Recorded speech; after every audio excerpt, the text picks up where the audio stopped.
अपना दल कमेरावादी की नेता और सिराथू सीट से विधायक पल्लवी पटेल ने अपना अनिश्चितकालीन धरना समाप्त कर दिया है।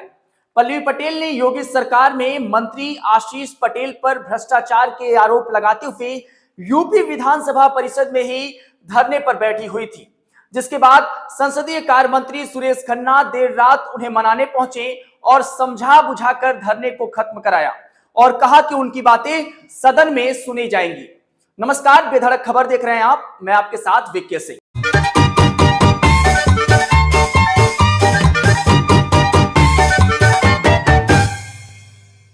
विधानसभा में सपा की बागी विधायक पल्लवी पटेल ने पॉलिटेक्निक संस्थानों में विभागाध्यक्ष के पदों पर पदोन्नति में अनियमितता का आरोप लगाकर इस पर चर्चा कराने की मांग की, लेकिन विधानसभा अध्यक्ष सतीश महाना ने उनकी मांग को नियमों का हवाला देकर खारिज कर दिया और इसके बावजूद पल्लवी इस मुद्दे पर चर्चा कराने की मांग पर अड़ी रही।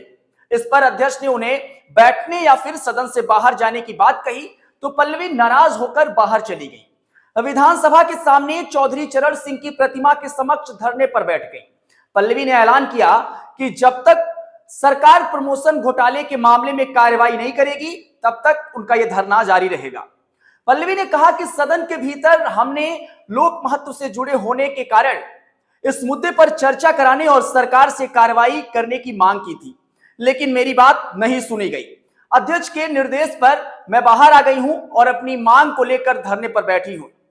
उन्होंने कहा कि जब तक प्रमोशन में घोटाले करने वाले के खिलाफ कार्रवाई नहीं होगी तब तक मेरा धरना जारी रहेगा। उन्होंने कहा कि पॉलिटेक्निक संस्थानों में नियमों को ताक पर रखकर तकरीबन 250 लोगों को प्रमोशन दिया गया है, इससे पिछड़ों का हक मारा गया है। पल्लवी पटेल ने मीडिया से बातचीत करते हुए कहा कि पॉलिटेक्निक में विभागाध्यक्ष का पद सीधी भर्ती द्वारा उत्तर प्रदेश लोक सेवा आयोग द्वारा करने का प्रावधान है, लेकिन नियमों को ताक पर रखकर 250 पदों पर पदोन्नति से इसे भर दिया गया है। ऐसे में पिछड़ों को मिलने वाला आरक्षण खत्म कर दिया गया है। अगर आरोप से यह सीधी भर्ती होती तो नियमानुसार पिछड़े और SC/ST को आरक्षण का लाभ मिलता। पल्लवी ने आरोप लगाया कि गलत तरीके से प्रमोशन पाने वाले सभी लोगों से 25-25 लाख रुपए का घूस लिया गया है। पल्लवी ने बताया कि पदोन्नति में बड़ा खेल हुआ है। पदोन्नति तो पुरानी नियमावली से ही किया गया है, लेकिन वेतनमान नई नियमावली के मुताबिक किया गया है। यही नहीं, विभागाध्यक्ष के लिए तय शैक्षणिक योग्यता की भी अनदेखी की गई है। बीटेक या डिप्लोमा डिग्री धारक विभागाध्यक्ष नहीं हो सकते और इस पद के लिए एमटेक या PhD डिग्री होना जरूरी है, लेकिन प्रमोशन पाने वालों को अब 2,10,000 रुपए का वेतनमान दिया जाएगा, जबकि उनकी शैक्षणिक योग्यता 70,000 रुपए वेतनमान की है और इस प्रकार प्रति विभागाध्यक्ष को तकरीबन 1,40,000 रुपए अधिक वेतनमान देकर सरकारी खजाने को करीब 50 करोड़ रुपए की चपत लगाई गई है।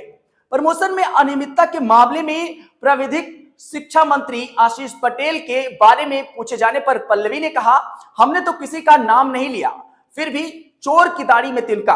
उन्होंने कहा कि मंत्री खुद से विधवा विलाप कर रहे हैं तो उनके बारे में कुछ भी हमें नहीं कहना। मेरा तो सिर्फ इतना कहना है कि सरकार मामले की जांच करा के दोषियों के खिलाफ कार्रवाई करे। इस पूरे मामले पर आपकी क्या प्रतिक्रिया है? अपनी प्रतिक्रिया जरूर दर्शाएं। बने रहे बेधड़क खबर के साथ। मैं था आपके साथ विक्की सिंह। धन्यवाद।